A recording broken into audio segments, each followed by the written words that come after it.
The Facebook group is the primary place to find everything. That is the best way to contact us. It's where everything's happening. Primarily, everything gets shared from there. So that's where I'd say to go to. And we wanted something that told people, no, you can post wherever you are with the understanding that it's all volunteer based and we don't guarantee a service. It's something that, we do as volunteers to help other people out. And we haven't seen anybody not get out yet, but we always say we never guarantee we're going to be able to help. It's one that we're using recently. We don't have any affiliation to them. People ask that sometimes. It's honestly just a really good app. I'm sure you guys are familiar with it, but it gives you 3 unique words that provide precise coordinates on a map. And it just makes our lives as kind of people that are handling the recoveries as moderators, makes our lives a lot easier. Warning.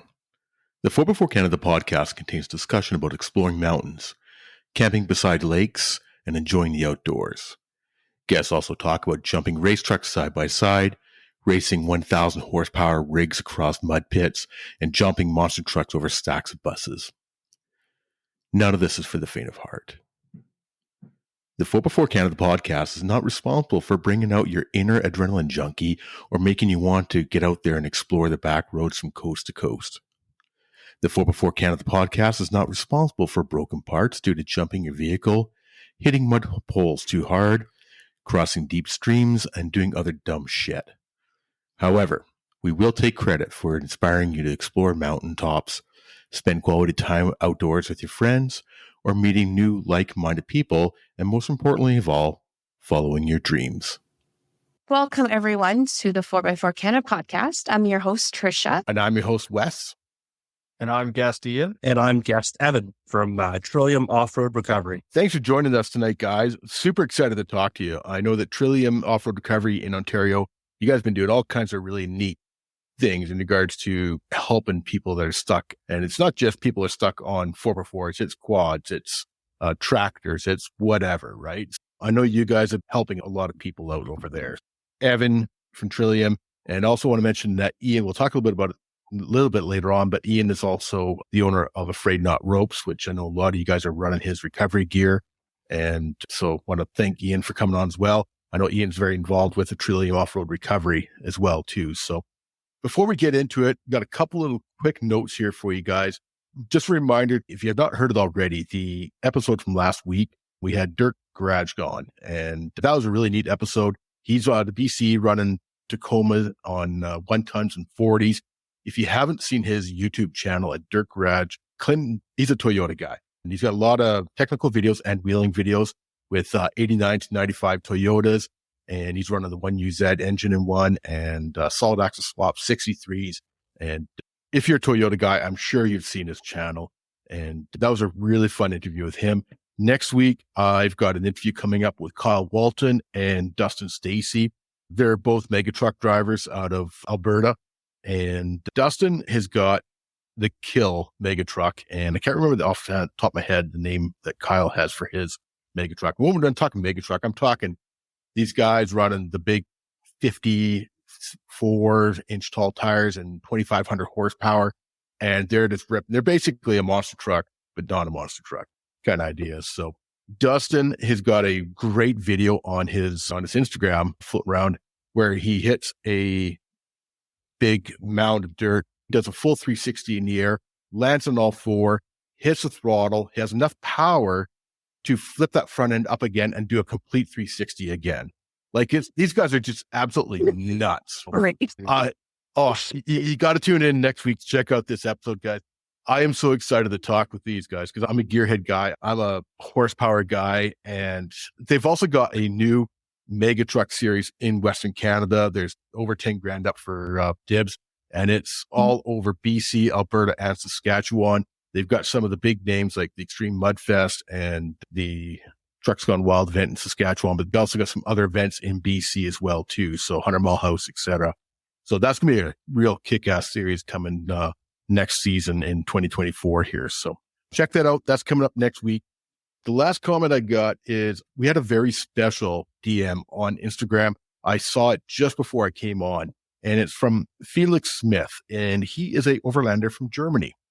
And he said, "Hey, I'm an overlander from Germany. Love listening to your podcast while I'm driving and while I'm traveling. Huge thank you to Felix to reaching out to us. You can check him out at Overlanding Smith on Instagram and YouTube.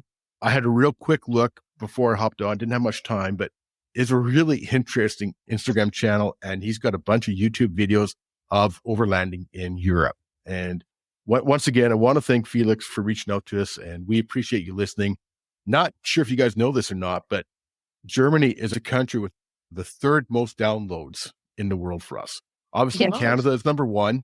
Yeah. And then USA, Germany has our third most downloads. And then Britain right behind it. It's usually they're battling out third and fourth. And then Australia is our number fifth. But I thought it was pretty neat that Germany is our third most download. You know. Yeah. So again, huge shout out to Felix. Really appreciate you. I will shoot you a quick DM back. I didn't have a chance yet, but by the time you listen to this episode, you'll have a message back to you. So that's it. I'm done with all the little promo bits. I am super excited to talk with these guys, both Evan and Ian from Trillium Off Road Recovery. I want to thank you guys for coming out. I know it's a little later over there. And welcome to the 4x4 Canada podcast. First, what is Trillium Off Road Recovery? Trillium Off Road Recovery is a network or a group of off-road recovery enthusiasts, I guess. We all off-road in various capacities, whether it be in our trucks or ATVs, side-by-sides, or even our vessels. And we're just a group of people that is interested in helping other people out. We've all been there. We've all been stuck. We've all been broken down. And we've all had that friend that we've called. And we just want to be those people that you call. Yeah, perfect. And you're based out of Ontario, right? That's right. Yep. Yeah. And are you all, you started local, right? And it's expanded from there? Yeah, we started out in Aurelia, and we quickly expanded over to Kawartha Lakes. Ian started up his own group in Kawartha Lakes, and we started out piloting different groups in different areas. And as it continued to grow, we merged all those groups together and we went from individual groups all over the place into one kind of centralized group where people could post. That's when we changed everything over to Trillium, right? The whole rebrand. Right. Evan and I, and I think a couple other people in the group sat down. We had to figure out what is it we're going to call it. Ontario Off Road Recovery was already taken. We asked them to join us, and they said no, not a big deal. It is what it is. So we just decided. Evan actually came up. I think it was Evan. You came up with Trillium. Was that all? You know what? I don't even remember who came up with it. It was like we were sitting around brainstorming ideas on just what to call ourselves, or didn't want to step on anybody else's toes, and wanted to have something that was representative of what we were doing. That Trillium kind of met that criteria. Yeah. Yeah, it fits really well. What is the meaning behind Trillium? Trillium just being the provincial flower was unique to our province and spoke to we wanted something that really encompassed the whole province. We had a lot of people posting, and initially when we started to grow, when we were based out of Aurelia, people would post, I wish I could be 40 minutes away, but I thought I was too far away. I don't think anyone would help me. So they wouldn't post. And we wanted something that told people, no, you can post wherever you are, with the understanding that it's all volunteer based, and we don't guarantee a service. It's something that, we do as volunteers to help other people out. And we haven't seen anybody not get out yet, but we always say we never guarantee we're going to be able to help. That's true. Actually, I think we have 100% recovery rate. Either somebody who come through us or somebody else has recovered them. They've never been locked. Even water recoveries. I don't think anybody's done that. Been left high and dry. I don't think that's ever happened.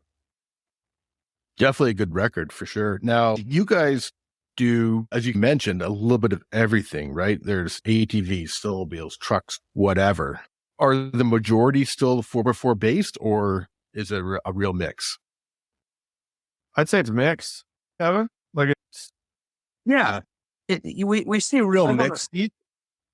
I think seasonally really changes what we get. You'll see the winter season, people would think is our off season, and typically in a typical winter, which we're not having this year in Ontario, we see a ton more recoveries on places like Lake Simcoe, Lake Couchiching, Sparrow Lake, a lot of lakes in the Simcoe County area where we started, but also branching out into the Muskokas, and we've seen some lake recoveries up north, far north in Ontario here earlier this year.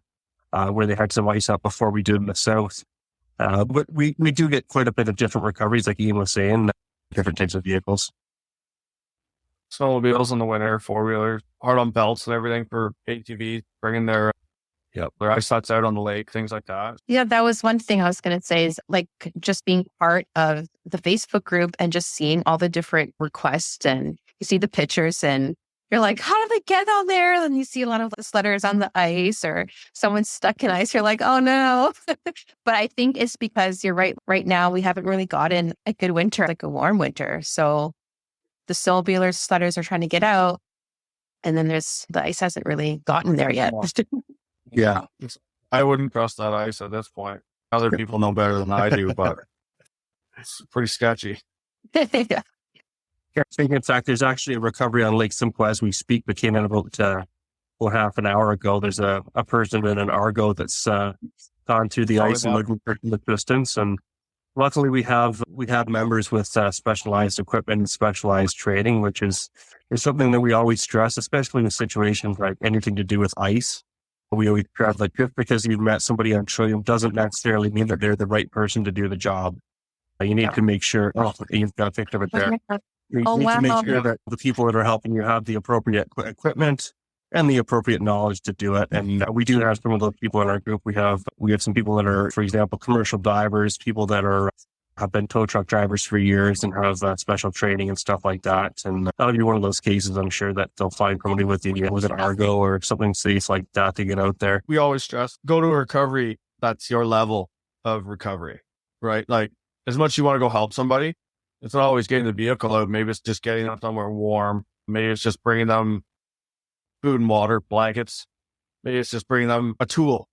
They're like, oh man, I don't have this wrench, but I can get myself out if I can do that. And you get guys that just are gung-ho, but they've got their Subaru and they go out and they want to help. Everybody wants to help. That's the whole point of the group, right? And that's amazing. We stick with what you're capable or what your knowledge is, because you don't want to damage stuff. We really stay within your comfort zone, or even go out and watch. We've had a lot of guys where you'll have like a heavy recovery. Like we're talking, we'll get 4 or 5 people, everybody will group up.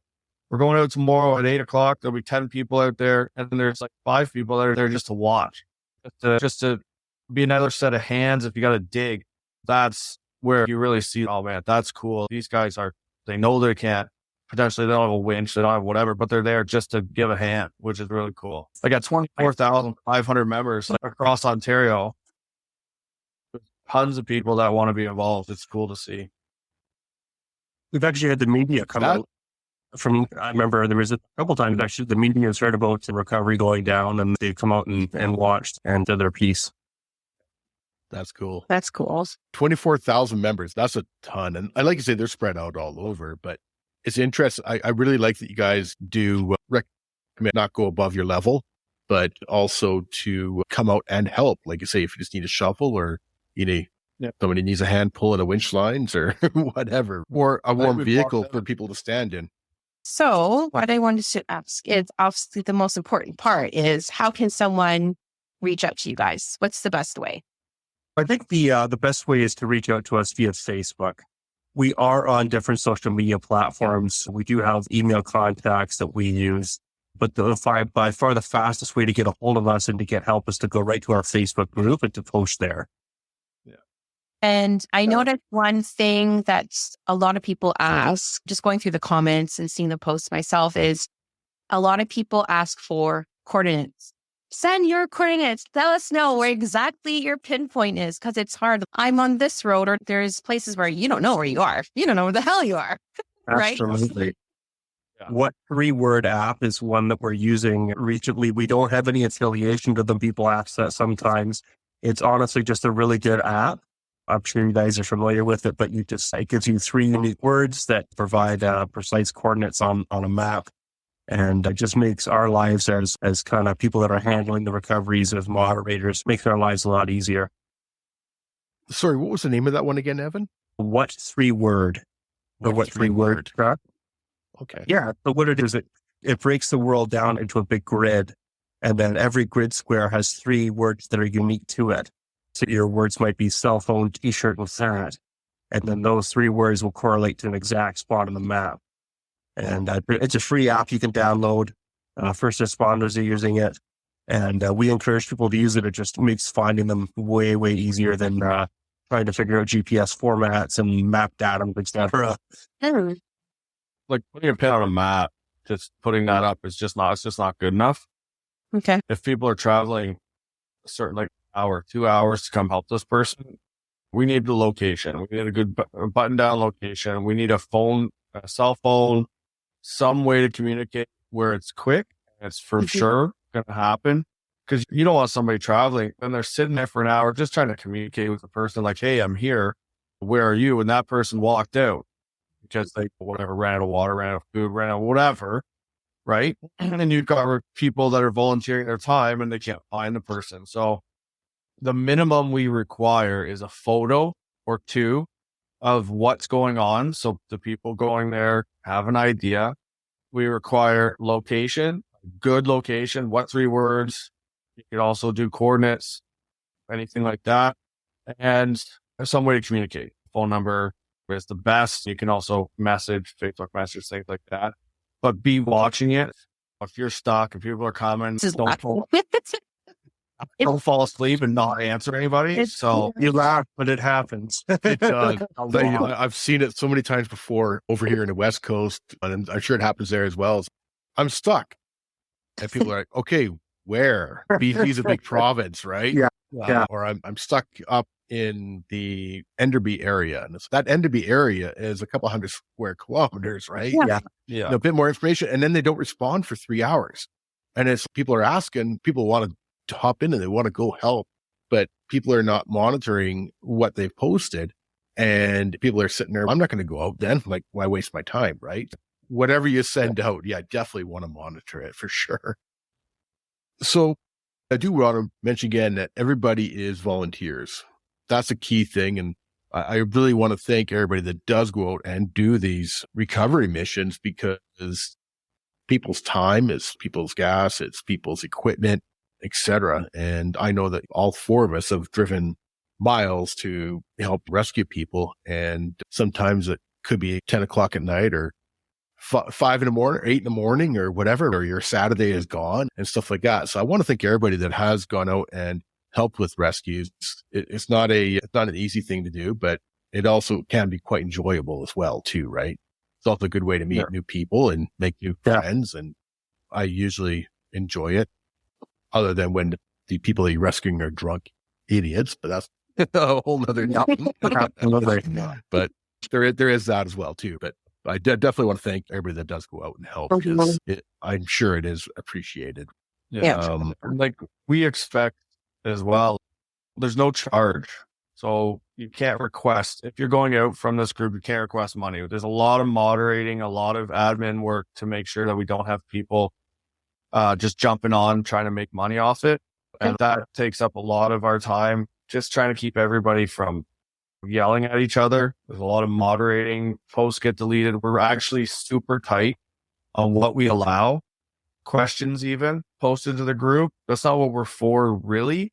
We're for recoveries. Like, we don't want recovery to get trampled down the page or Facebook group. So we really keep everything like as tight as we possibly can, while allowing, if it's a slow season, we will allow some stuff here to get some interactions. But we get a lot of people like, hey, why did my post get deleted? And so then we go back, we moderate, we say, hey, it's not really what this is for. There's a lot of groups for that. And I know we have a good knowledge base. I know we have a lot of people on it. And I know you want to show off your YouTube channel, but that's not what this is for. Like, this is where actual recovery from people are in danger, people are having a hard day. That's what we're looking to really push, right? We don't want to be one of those Facebook groups that just gets overrun, right? Yeah. So, Yeah, you want those recovery posts to be at the top and not get cluttered and lost in the pile of other posts. So I totally get that for sure. Yeah, I think Ian struck on a key there. It's key with the number of volunteers that we have moderating posts and whatnot, because it is hard to, and it's hard to make those decisions and strike that fine balance of the people that are coming that are new to the sport looking for information, and then the people that are looking to sell their crap they're trying to get rid of on Facebook. You got to pick and choose which is which. yeah, I think people understand. We've been quite clear about it. And for the most part, maybe get some new people every once in a while to try to do some stuff, or some people that have a hard time understanding because they've already had their stuff deleted 4 times. But it's just, right, we try to keep everybody happy, but we also, this is what it's about. We keep our rules straight. We don't let any things differentiate. And if it does, if there is a like maybe it's a slow season, we're trying to get some more interaction. It's not you. That's not why we're getting rid of it. It's not a hit on you. There's recovery happening. Those got to be at the top. This is what Priority. Yeah, exactly. we pin the heavy stuff off of our group. So that's where you can look. So the stuff that's like going on, we try to put it right at the top. Yeah. And that way it's always up there. But then sometimes another thing, sorry, Evan, I'm just going to travel on here. The other thing is post one post. Don't post 3. Don't keep posting new things. Comment on your own post. Hey, this is where we're at. Hey, we're at this point now. Hey, we're at this point. We don't want 50. Like then there's 6 people commenting on 10 posts and we're like, oh my gosh, what's going on here? You've got some guy I'm coming, or this must be a new request. No, he's already out on the other post. Right. So that's what we try to limit. Okay. We're deleting all and this is a main post here. Let's focus on it. Right. Yeah. Right. A lot of behind the scenes work that you may not realize goes on, but, I'm sure anybody that runs a Facebook group probably is doing the same thing, but ours are just kind of unique challenges. Do you have a lot of administrators? I'm going to say we've got about 6 kind of administrators that work on and off. Yeah. We've got people that have different skill sets. We've got one volunteer that's particularly good with websites and stuff. So he runs our website. The others that are good with like our proactive posts, and then some that are good with moderating the kind of ins and outs of the post. So everybody kind of chips in where they can, and it looks to make the dream work. Well, that's the thing with a lot of organizations or even Facebook groups, that a lot of people don't realize how much behind the scenes work there is. So hats off to you guys, because I know it can be overwhelming sometimes. But if you got a good crew behind you, then it's all worth it. So yeah, I think we have probably, what are we at here? 1, 2, 3, 4. We've got about 10. So 10 moderators and admin. Yeah. Everybody's got their own little job to do, what they're good at, skilled at. We're always looking for more. We're always looking for more people to either join rides, jump in, be the anchor on a ride. If you know the area, when you want to join a ride, like let us know. Hey, I don't mind leading. I've been on these trails 100 times. I know where I'm going. Boom, done. Get up there, because there's nothing better than somebody that knows an off trail. That's just awesome. We try to do more. We do a lot in the Kawarthas. We have a good relationship with KATVA. But now we're trying to push out. We're trying to do more trails. We don't know them. I can't know every trail. Evan can't know every trail. Wes, Trisha, you can't know every trail. It's just, if you do, go join, what is it, OF4WD, because they'll love you. It's great to get people in there that are like, come check out this. There's a group of 10 or 20. Usually we have 60, but we break it up into a few groups.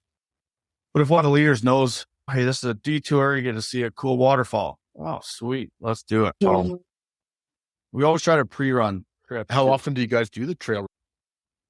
Depends. I'd say it depends on the season. In the summer, we're probably going out once, twice a month. And do legal and ethical restraints. We slow down in the fall and the winter time, just because there's not as many places you can get to, whether it be just to tread lightly or just due to the trails closing off because of private property. So we're limited in that respect. We do have some more events planned on some private parks and stuff like that. Some places like Bindon Off-Road Park, we're going to be chatting with. Wishdago Breakover Angle's another place that guys like to go to, that we're going to be probably setting some stuff up and going there. He's really kicking off too. Breakover Angle Park. He's really starting to push into allowing groups to come out too. So that'll be cool to see him grow. Yeah, it's a cool spot. If you never ever get the opportunity to go there, it's located in Wishdago, which is just, 15 minutes north of Aurelia. So we'll be about an hour and a half north of Toronto. About now maybe 2 hours north. So is it private off-road park? Yeah, it's a private off-road park. It's just, Jonathan's Park. Okay. Yeah, Jonathan. It's just a property that we've been putting trails onto for quite a while. It's got 2 larger open area camping spots, and then there's a bunch of like smaller trails. There's some pretty intense trails. The one trail that nobody's gone up, they've gone down. They've never gone up before. We've got one of those, actually sponsored by Spray Not Rose Hill. If you want to try that out, give her. Absolutely love watching it. So I have seen some videos and pictures from there, and it looks like a lot of fun. Say he's just been working on it the last couple of years there. I'm assuming you guys gone to many recoveries yourselves, but what is a typical day of going out to recovery? Is there, like you say, sometimes there's a group of you that meet up and go out, but is there like a typical day how it looks like in a way? As in hours of recovery, where you're going, driving up? I'd say it's never the same. I'd say there's no typical day. I'll just, Evan, if you don't mind, I'll ramble off 3. One of them was the ATV that I went down and got with my ATV, and it was a Can-Am, but it got flooded. And then we just went back, we changed his oil 3 times, and then just drove him out. It was really just, I was there and his buddy was there just to try to get him out. I hope we didn't damage his 4-wheeler. Gave him the option. We can tow you out. It's going to be a problem. It might be harder, but we'll change the oil and see what we can do. The other one was 3,500 diesel Ram, single wheel. Had slid off into a ditch on a dirt way back road. We don't do on road. This was like a private road. It was winter time and they had nowhere to go. So it was an hour away from me. I went, drove up, had summer tires on my truck at the time because I'd just blown out one of my off-road tires. So I just had to get through the rest of the winter. Put them on, went up there. I'm like, listen, buddy, I don't know if I'm going to make it to you. I don't know how this road is. I'm going to try. I'm going to bring blankets. I'm going to bring water. I'm going to bring food. I'm going to bring stuff to keep you going for the night. And that was actually at the very beginning of when I started the company. So that was one of the test opportunities I had for the ropes. And that was like way back. So I was able to pop him right out. No issue. So I got him out. Another guy, Lake Simcoe, had come up from Toronto, drove down a road onto the lake and just sunk in Ford F-150. And I was just able to pop him out and drive up. So you never know. Like one was at midnight, one was around 6, and then one we waited till the next day. The ATV one, we waited till the next day, and we all grouped up, and there were 3 4-wheelers that went out for that one. But I'm sure everyone's got a bunch. What would you say is the craziest one that you've ever gone to? Is there something that would, okay, we need to actually put our heads together and this might take a while? Evan, I think you've got a couple there. Well, there's so many that they have been real head scratchers. I think bringing snowmobiles up through the ice is always tough. It is some just techniques to figure out. It's trial and error, things that worked and didn't work. We've had a few that we've done just through brute power or having tractors with good amount of torque and stuff to pull vehicles out of the mud. I know one of the memorable ones for me was that we were at an event. We actually had an excavator get an ATV out of the mud. It was so stuck. We tried using a truck winch and it wasn't working. So we kind of used the X in the bucket to dig it out. And that was pretty memorable to me. And the fact that the farmer had it on hand there, it was at his farm, his property, had the event, and it was pretty cool. Where was that, Evan? That was I can't remember the event name. It was down south. Down by London, I think, right? They actually had to lift 4-wheeler out of the mud. Yeah. Yeah. You're stuck wet. And he was discovered, but it was just head to toe in like clay. It was great. Are you guys mud enthusiasts? I know Trisha is. Are you guys mud enthusiasts yourselves, or do you avoid it when you're out? I'll let Ian start on this one. For ATVs, it's 2 different things for me. For ATVs, I like mud. My ATV is more set up. So 30-inch tires. It's a Can-Am 1000. Got a clutch kit. It's built up a bit. Nothing crazy. And it rides like a mud bike. The wheels that I have on it, are also not bad for trail. But if I'm going on trails, like riding on a rough, rocky trail on an ATV, it beat you up. But also I didn't think of that. Yeah, I'm not a huge skeg God, I was at Minute Off-Road Park for a bachelor party this spring, and I'm still pulling skeg out of my bike, and I took the plastic right off it. That's the downside of it. Do I love it? Yeah, I love it. That's what I would do. For vehicles, like mud on a trail, I do like that. Driving through some water, I like that. My truck is a daily driver. Going over rock and rock bouncing, obviously not built for that. Eventually I'll get there. But when I go out and I go to a lot of the shows, like I've seen Trish at a ton of them, and going out to some of these shows, Rocktoberfest, Trail Fest, all the things like that, I set up a booth and just having a good time at those. But I jump in with somebody. Usually there's an open seat, and I love it. It's so fun. I've had a couple people trust me to actually take their Jeep and do a few obstacles. And I'm like, oh man, but it's got to be built for it, right? Yeah. And how about you, Evan? I do like to play in the mud. I got to be careful. My off-road vehicle is often my daily driver for the full size. So I got to be careful. I know I damage things now and then. I got to make sure I get myself home at the end of the day. And then my ATV, I drive a Honda. I drive for the durability and for getting me wherever I need to go, but it's not necessarily built for the mud. So I usually don't get into it too much, not like Ian does. But oh no, that's not what I've seen when I've been on trail rides with you, buddy. Is your wife in the background there or something? Yell or what?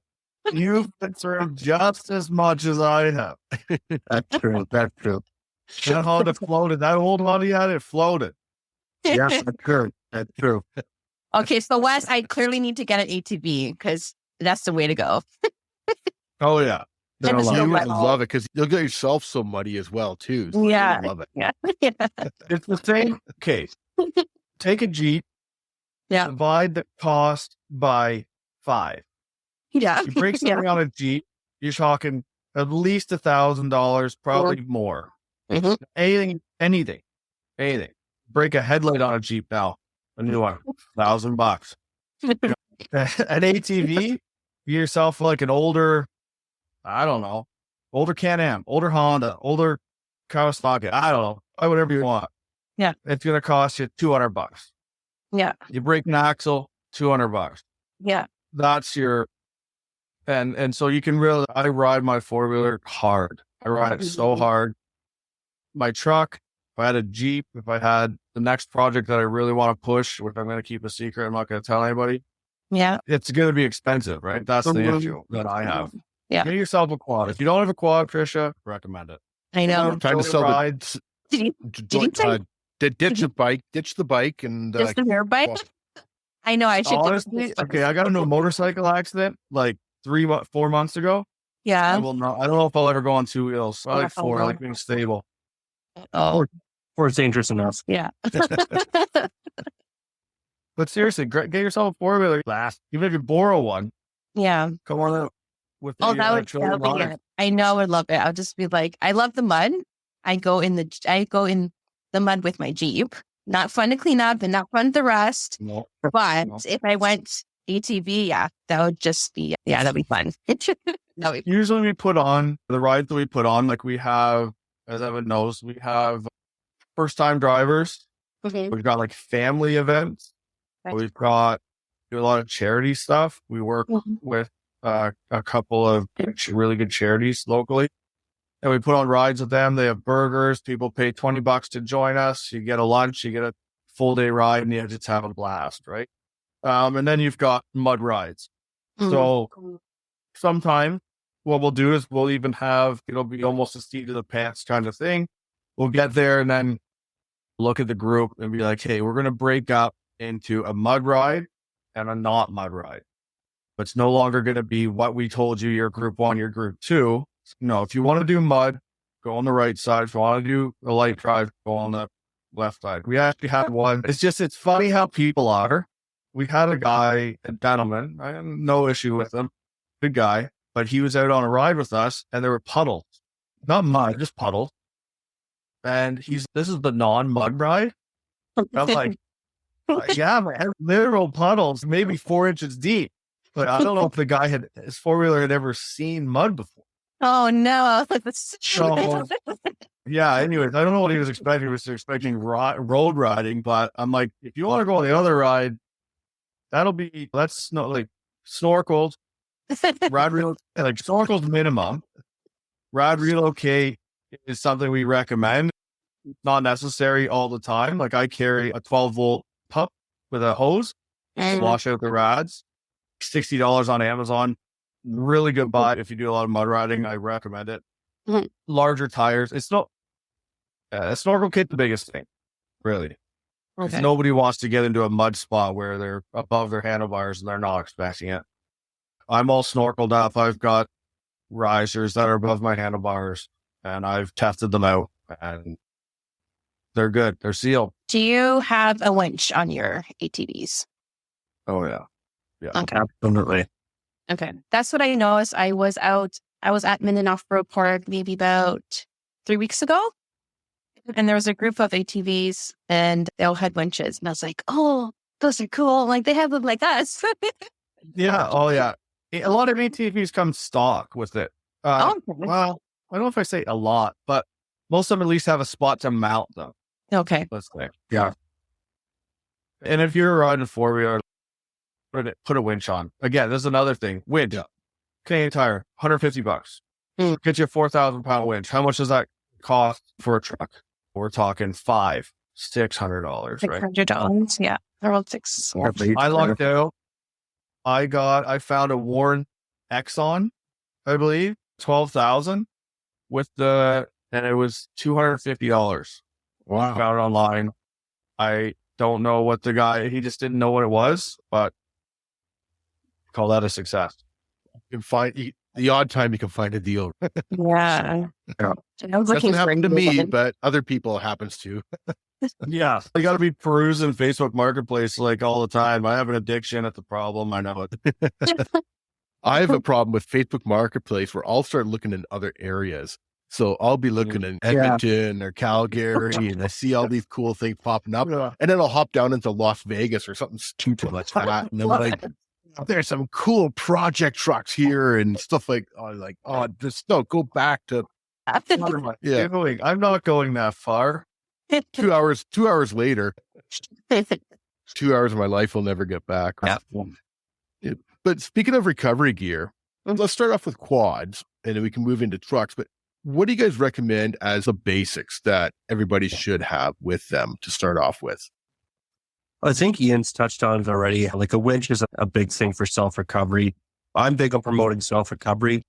It's hard to help others if you can't help yourself first. So something like a winch, like Ian said, is a relatively cost-effective investment to make. That's probably my big one for quads. Ian, what do you, I know you are more with the off-road gear company and whatnot. What's your go-to? It's specifically recovery or just what am I going out with? I guess recovery would just be like a winch that's rated for your ATV, a good line, check your line. You go out there and the first thing it does is snap. That's a problem. If you want to help your buddies, and usually you do, get a rope, some soft shackles, some way to, if you do like mud, a lot of guys will run what I call like a tiger tail. It mounts down to a mounting point low, like a good toe point, and it goes up to the top of your rack. And you just leave it there for the ride. If you're out in the mud, you've got a recovery point, easy to grab. You're not digging in the mud looking for something. You're not grabbing onto something and being like, oh, this is a good recovery point. And it pulls off. You've got a point where it is.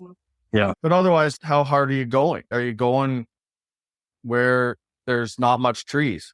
Maybe you got to bring a shovel. You got to bring something you can wedge into the ground to winch yourself with. Have a low friction ring or a snatch block so you can change direction or double your pulling strength, right?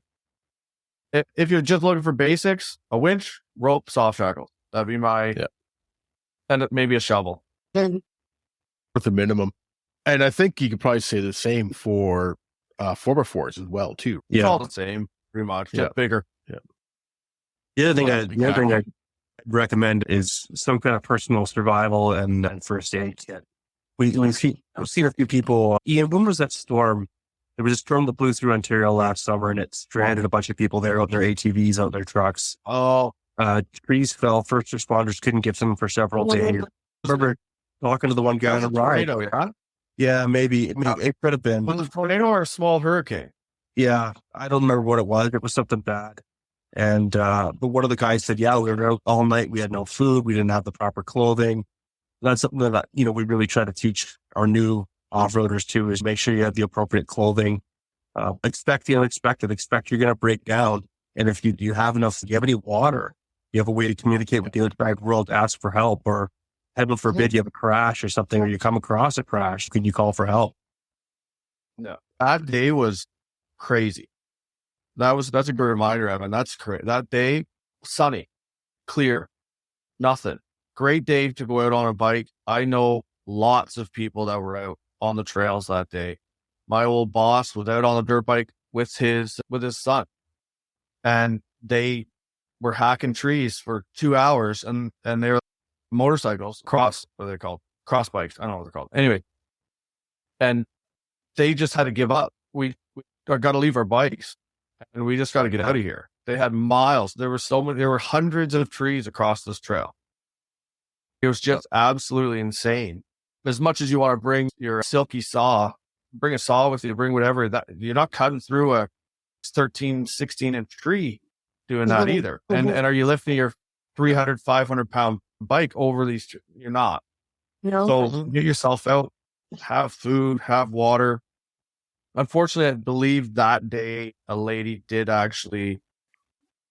succumb to her injuries due to a tree falling.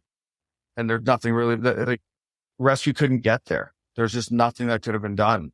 So it's just making sure you're prepared for the unexpected. Like that day came out of nowhere. Medical kit. It happens, unfortunately.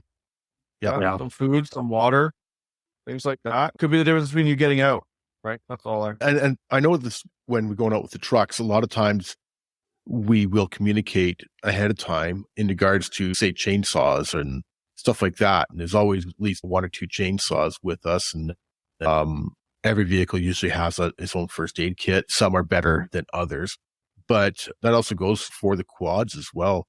I see a lot of guys out here in BC running with at least 1 chainsaw in their group, because you never know. So Absolutely. That's true. Yeah, that's true. Yeah. With our rides, we usually pre-run them a couple days in advance. Yeah. So usually they're okay. That's what it is good to have somebody with, say somebody has a side-by-side, just throw a saw in there. With quads, it's a lot harder to carry a saw, like a full-size saw around too, right? Like some of these guys, they run their Renegades, they got nowhere to store them. Yeah. So there's, take what you can, but. Yep, exactly. Yeah. But even a silky saw, like you say, can help out, but it's not going to help on a 12-inch tree. So if there's one, it does help. If there's one, maybe through it. If there's 30, then you're having a bad time. Exactly. Exactly. So we should mention that Ian owns Afraid Not Ropes, which is a recovery gear company. And I will give a quick little plug out. Ian has been a guest on the show before, and I do recommend going back to last year, and where we talked a lot about recovery gear, and all his ropes are made right here in Canada, in Ontario. And he's got some other neat products for like the ring. And I know you've got some other stuff coming up this year. I do recommend listeners check out Afraid Not Rope. I think it's afraidnotropes.ca, correct, Ian? That's right, yeah. Afraidnotropes.ca. Yeah. And Afraid Not Ropes on all the socials. Yeah. So yeah, definitely worth checking out. Canadian, made in Canada product, which is huge to Trisha and myself. And I know a lot of guys that are running your gear right from coast to coast. You've Hub City Overlanding, you've got over on the East Coast. Ryan is a great guy, and he's a proud supporter of your product. And you got guys right out into BC that are running your rope well too. Dirt Garage, actually, that you had on. He's running my gear. Yep. There we go. Yeah. So it's definitely, it's good quality gear. I have not heard a single bad thing about it. And I haven't actually heard a single bad thing about Ian as well. Everybody says stand-up guy and super nice and stuff like that. Get full of hot air and float. Exactly. Evan, I haven't heard enough about yet, so I'm still not sure on that one. Solid guy. Good solid guy. Top notch. But yeah, definitely check out Afraid Not Ropes, or Afraid Not Ropes on Instagram or Facebook, etc.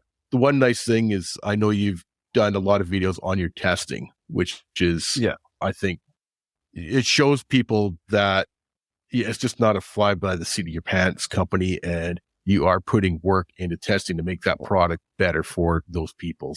Yeah, Definitely. We're constantly, highly recommend. we're constantly testing, constantly adjusting, constantly making things better, right? A lot of guys, companies, they come up with a product that works and they don't make any adjustments. And that's not what we're about. We're about being ahead of the game, being the best we can. Obviously, we don't have the market, or we don't have the budget to be some of these huge companies, to be bumping out thousands and thousands of dollars in advertising. So we got to build the best. I build the best that I can so that people tell other people. And that's what it's about, right? Keeping our prices like reasonable. Now, it's hard to do with everything in Canada, even the fibers, even the raw material we try to get in Canada, the billet aluminum, we try to source Canadian billet aluminum. Could I get it discounted? Yeah, I actually got that offered to me. I'm putting in a new order for fair leads and low friction rings. And he's, hey, for $3 each, you can do this. No, if we can get Canadian aluminum, let's do it. Yeah, we're really pushing hard for it. And I appreciate you guys doing this little effort for me. It's great. I really appreciate it. I'm going to tell you, I used the kinetic rope. Got really stuck. Yeah. And I put it on, doing my recovery, but not going to touch the winch. I'm going to do all ropes. Let me tell you guys, like, how I was situated on this hill. And it just went. And it was just like a nice cushion.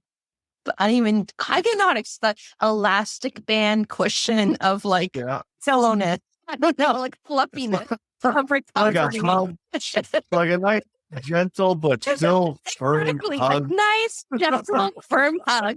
And I cut out and I was like, holy shit. Yeah. Can I use that? I might use that in advertising. Like, yes, please. Gentle but firm hug. Yes. 100%. That's how it felt. Exactly how it felt. And after that, I'm just like, everyone's, winter wheeling, you go winter. Yep, let's go. Bring kinetic ropes. Yep. Go buy kinetic ropes. That's all we're using. Screw the winch, because guess what? My winch freaking broke on me on the trail. Oh, no. And that's all I use. Yeah, and then that's all we use. We just use the ropes, and it was great. It was fun. And it's faster too. And it's faster. Quicker. Yeah. Grab and go. Yeah. Yep. Just strap it up to the front to my fender, and just, it was great. Perfect. Now I'm thinking I don't want to fix my winch line. I'm like, I don't need a winch. That's like you. You gotta know how you ride. Oh. But going back to that too, do you also create and make synthetic winch lines as well? Yeah. Okay. Winch lines. We do winch lines. We do winch extensions. We do soft shackle integrated winch line. That's called our Magnus winch line. It has no hook on the end. It has a soft shackle built into the end. Oh, okay. So it just allows for easy to use, no metal. It's super strong. A couple of guys that have been using it, actually have quite a few people. The guys who go hard, the guys who rock crawl, the guys who use their winch a lot, those are the people that buy that winch line. The newbies, or newbies, whatever, in a nice way, they buy the rope and a soft shackle and a kit usually, because they're winter, they're pulling people out, things like that. But if you've got a dedicated off-road vehicle, they go for Magnus winch line. And the amount of people have come back to me and been like, this is absolutely amazing, the way that it works, ease of use. I doubt they'll ever go back to a standard winch line. Yeah, I'm in the market for winch lines. Let's have a hit chat. Sounds good to me. Got to get the best, right? Yeah. Yeah. You got to get the winch working first.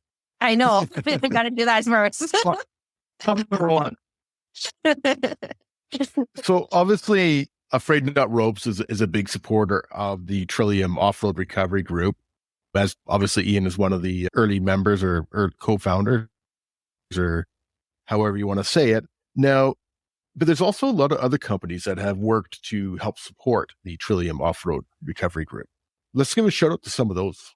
Yeah, definitely. So just a couple to name off the top of my head would be Beast Off Road. Beast Off Road is an off-road company based out of Scarborough. They do upgrades, different parts and service and stuff like that. They've been a big supporter of us from the get-go. Dan and John have been. I'm sure they've probably going to be hearing this, and I just want to give them a shout out. Pier 1 on Lake Simcoe, Pier 1 Resort is another big one of our supporters. Again, to somebody that's been around for a long time. And when we were just starting out, they gave us a chance and has really been instrumental in us growing. And another one is Max the Motorsports in Oakville and Barrie. They're an ATV dealer, which is another one of those companies that kind of gave us the time of day when a lot of companies wouldn't do that. And through their support, we were able to continue to grow. And wasn't other companies like Afraid Not Rope supporting us, like you said, just been meant everything to us. And a lot of these companies that we're still working with started with us when we were small, maybe 10,000 members, not even, right? So we exploded last year and the year before. But before that, we were trying to get people to support us, give us a discount, do things like that. Like Napa jumped on board. They really gave us solid discount, just things like that, right?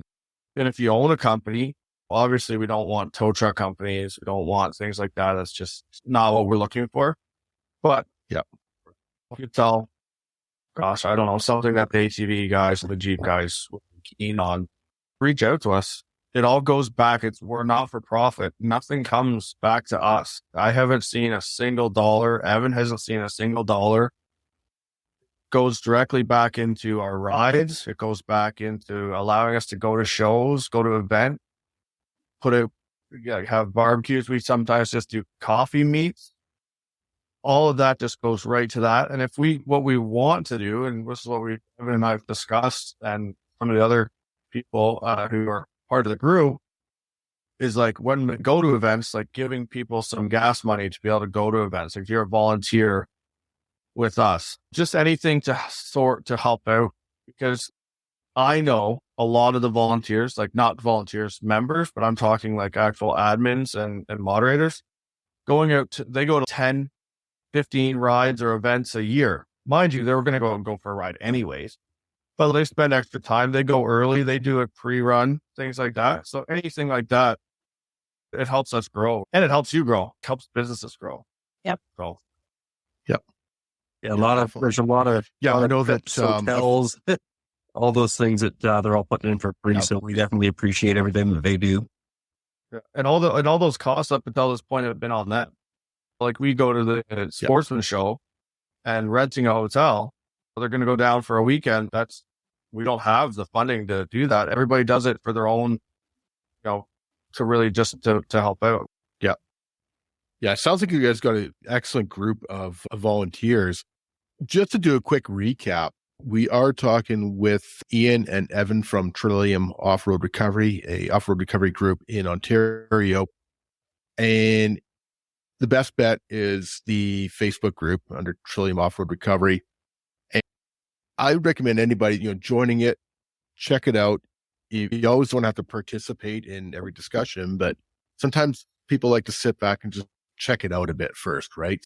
And as these guys did mention earlier, if you do happen to get stuck, you need some help, post up there. But there's 3 things. We'll recap on those. It's post the exact location. You can use that 3 words app, helps out a lot, and pictures of the situation. If you're 4 feet in the mud, or if you're off the side of the embankment or whatever, it helps people prepare to go out and do that recovery. So they know what they're getting into, and they make sure they've got the correct gear, whether it be water recovery or whatever. And then I forgot the third one. What was the third? Just a way to contact. A way to contact. Yes, a way to contact. And if you do put a post out, make sure to constantly check for updates and post your update. It's all in that same post. Don't ghost stuff. So some basic, yeah. So I've seen that so many times before over the years, and it's really frustrating for people that are going out to help, and they're looking for directions or points, and nobody's responding for a couple hours. Yeah, those 3 are the basics on it.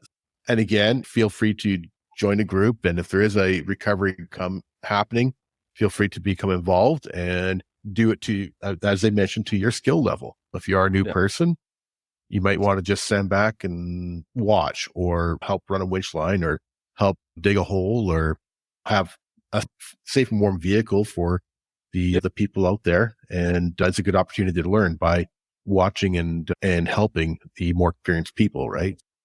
If you're gonna ask for help, just be willing to jump in if there's something local, right?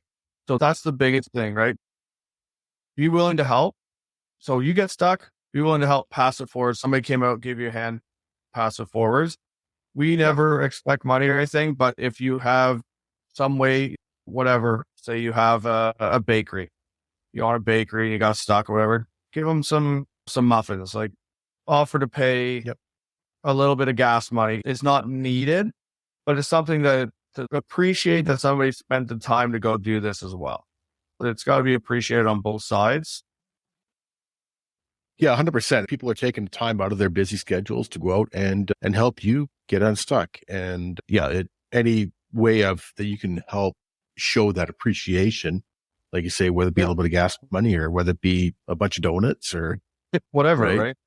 So if I may, something that I've been really trying to push lately is, due to the weather, snow and everything up here in Canada, is make sure you have your recovery point in your vehicle and mounted during the winter. Like, my opinion of it is, if you don't know where it is or how to do it, there's a tow point usually on the front of your vehicle, in cars, whatever. Know where it is, install it. Sometimes there's a little block or whatever, you pop out and you put it, you twist it in your bumper. Yeah. If you don't know how to do that, go to a mechanic. I'm sure for free or $10, they'll throw it in for you. Because I went out on a couple, I was driving past, it was snowy, it was super windy, so it was drifty. Saw lights, and I drove down the road and stopped, and they're like, yeah, we're stuck. No problem, I'll hook up to you. But there was no easy location. Plus it was minus like 10, was 20 with a wind chill. Wasn't properly ready for it. But if you had that installed already, quick tow. So that's something I'm really trying to push right now. And then during the summer, take it off and put your plug back in, whatever. But have that tow point ready, because then it's just easier for people to help you. You mean tie rod ends and control arms are not the best way to pull it? No, tie rods are That's what they call it, tie rod, right? Tie into it. Yeah. Tie rods are supposed to be bent, right? And the wheels are supposed to come in like a V. Like what you teach your kid when you're skiing. Pizza. Front tires like a pizza. Yeah, no. It's been, I've been in that situation as well too, where you pull up on a vehicle that you're just out and about and they're stuck and there's no tow points. We had that on last year just out for a drive, and ran into a Dodge half ton, and there was no tow points on this thing at all. I mean, we're crawling under there, and we're just like, what's our safest spot to tow, just give a quick little tug, just 10 feet to get up past this little bit of ice. And it's funny how many vehicles don't have a proper tow point. Or people don't know. And that's another thing that Ian said. A lot of people don't know. I've done it too, where we have a big snowstorm and people are like, okay, I'm out driving, but I stopped and she didn't know, or they don't know where their tow point could be. So I'm like, okay, it's in the front and I can see it. And guess what? I'm digging. I'm getting my shovel. I'm like, I got to dig because I see it, but it's way down. So I'm digging, getting wet, shoveling in the snow on the highway, just to pop it out, put your tow hook so I can just yank you out. So it's having that, just knowing that, hey, there's a snowstorm coming. I have a low car, or my car is not capable. Just have it ready, because that helps a lot and just goes by faster. Yeah, usually it's in behind one of the front grills. Yeah, like on the sides, or there's a little block. A little block. Yeah, you can just punch out, screw it on. Yeah. And if you are towing from the back, spoilers make a good attachment point too. Yeah, I'd really pop that. Then you'd really see it flying. Unreal. Interestingly, you mentioned that things flying. We had a recovery. It wasn't one of our recoveries. It was a member or a follower of ours that posted about on 2 hours ago. It was a picture of a Freightliner truck, and it's got tow chains attached to the front recovery points on it. When you could see where the chain has whipped back, going up the front of a vehicle and then across the windshield and shattered their windshield. And thank goodness everybody's okay. It wasn't one of our recoveries, not something that we would teach to do. But we've got a picture of it there. Look at the great example. Front windshield. What a great example of just using the proper equipment and the appropriate time and the appropriate place for that piece of equipment, and that may not have been it. A little bit off topic, but do you guys follow Sean from the Story Till Now? He's I've seen a few of his things. Yeah. Okay. He's a Jeeper over here, and I can say he's probably the most popular YouTuber in regards to the 4x4 world in Canada. And he's 100,000, a couple 100,000, whatever he is. But recently they had a big snowstorm in Vancouver, and they actually got a foot of snow in Vancouver, which is absolutely huge. And he went out, he had tracks on his Jeep already. So he went to the Tim Hortons, took his photo in front of Tim Hortons with double and the Jeep on tracks. But then he went driving around and ended up pulling some vehicles out, and one of them was pulling a bus up a hill. So there's a great video of him pulling this bus, That's awesome. city bus, up a hill on tracks, right? Like, it was so cool. Yeah, it's such a Canadian thing. It was pretty funny. But is there anything that we missed, guys, that you wanted to mention? Oh, I was going to ask about your events and meets. Where can people find that if they wanted to get more information or find out where to join? Will it be all on Facebook? The Facebook group is the primary place to find everything. That is the best way to contact us. It's where everything's happening. Primarily, everything gets shared from there. So that's where I'd say to go to. And we try to post all of our events up there too, when we're doing meets or off-road runs, etc. It's definitely a place to look. Okay. There's also the website too, though, right? Yeah, we're doing some changes with the website right now. I'm not sure what the status of that is right now. We just switched from one website to another one. And the program will hopefully all those events will be listed, and then you can even click on it. This is still up in the air, but if you can click on it and just join that. But oftentimes if it's up, it's too late. It's already filled. We put a cap on it because we have a limited amount of volunteers. 60 riders, it's filled up in a week, less than a week. Yeah. So crazy. Yeah, that's nuts. That's crazy. Yeah. Yeah. 24,100, right? At this point. Yeah. So it won't take long for 60. So the last question I ask all of our guests that come on is, what Canadian would you like to hear on the 4x4 Canada podcast? You guys have covered so many good ones. I gave you some good ones last time I was on. That is, man, I don't want to repeat it. So I actually have a friend. Her name is Tammy. And her name is Tammy Paulin. Her story about getting into Jeeping, I met her at one of the shows. Super nice, super down to earth, but her story is pretty cool. About how she got into it and how it's just made her so happy. That's someone who I would potentially, maybe you can find out where, if she wants to chat with you, that would be my recommendation. Yeah. Okay. Yeah, I would definitely, Trisha, if you want to hook up with Ian and just see if it's okay to get the information, then would love to have her on. And we've definitely been doing a lot more female guests lately, and we're definitely seeing an increase in females in the 4x4 world. And Trisha is a perfect example of that, right?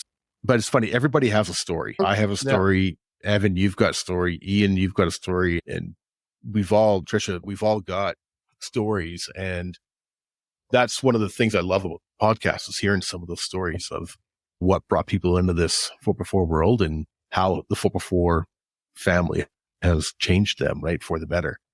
So absolutely. Definitely want to meet her for sure. How about you, Evan? Have you got any? Yeah. The only one I was going to mention is, I got to give him a shout out, is Get a Grip Driving School.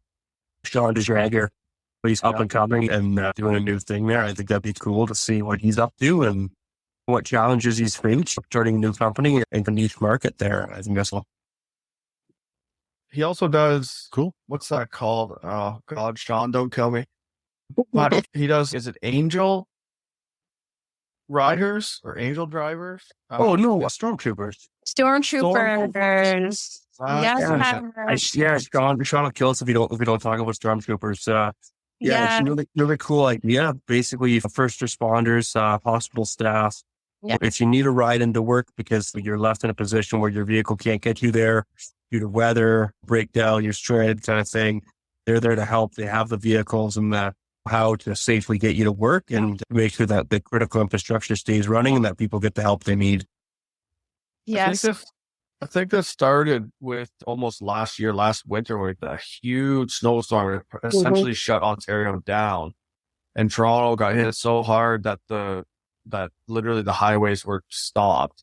Yep. And we had so many requests of people being like, "There's a surgeon who's got to get to the hospital to perform a surgery, and they could not get there." And I think Sean saw that and really was just like, people need to be where they need to be to save people's lives. Let's start something there. I don't know that for sure. You'll have to talk to Sean when you get him on there. But yeah, that's, I think, where it started out. Have to get So definitely reach out to him. There's definitely a good story behind that. And it's a great cause for sure. We'll reach out. Once again, talking to Evan and Ian from Trillium Off Road Recovery Group in Ontario. Facebook is the best way to check them out. Whether you're needing help, you want to give help, you want to learn, or if you want to get out on some trail rides with the quads and get muddy with Ian or not. Evan too. Don't even Evan's more muddy than I am. All right, let's calm down. He told us he's sweet and innocent. Yeah. That's what they all say. That's what they all say until they show you the trail that nobody's gone down before. That's all. Hey man, follow me. It's not a big deal. Oh, okay, sounds good. Everything's just completely coated. I'm like buried right up to the handlebars. I'm like, I thought you said this was an easy trail, Evan. Love it. Yeah. We've all got a friend like that. Yeah. Thanks, guys. Really appreciate you guys coming on tonight. And I love what you guys are doing and what your organization is doing. And there's a lot of people that I know have been helped. And yeah, everything I've heard about the Trillium Off Road Recovery Group has been absolutely wonderful. I want to put a huge thank you out to the moderators. This isn't just Evan. This isn't just me. Yeah. Was it the brainchild of us at the same time? We just happened to have the same idea, contact each other, and then work together and grew this whole thing. That this doesn't matter, because without them, this wouldn't have happened. So the moderators, the admins, all that, we would be so overwhelmed. Those are the people that you should be thanking. Send all your thank yous to them. Send all the people that are constantly going out and doing these. We get guys we see and we see them and they're commenting all the time, but they're the ones going out. It's 1, 2, 3, 4 recoveries because they just love it and they love helping their free time. Those are the people. Thank them. Get them. Thank you guys. Awesome. Get them whatever, right? Yeah. Thank you to those guys. Yes. Yeah. Yeah, they're the backbone, right? The moderators and the people actually out doing the recoveries. They're the actual backbone of the organization. You guys are just the pretty front cover boys. You're the poster boys. Try to keep Evan up front and center to keep it looking good. Yeah. Beautiful. Awesome. Thanks again, guys, for coming on tonight. Definitely has been an interesting conversation. And hopefully you don't have too many recoveries over the winter, but hopefully you do and get out there and enjoy it. So hopefully good recoveries. Yeah. Good fun ones. Good fun one. Fun ones, good learning experiences, good camaraderie. Yep. That's all that matters. Get the good gear, get yourself out, be safe, have fun. That's what it's all about. Thanks, guys. And we will chat with you soon. Thanks again for having us. Yeah, thanks a lot for having us. Thanks to you guys. Not a problem. For having us. So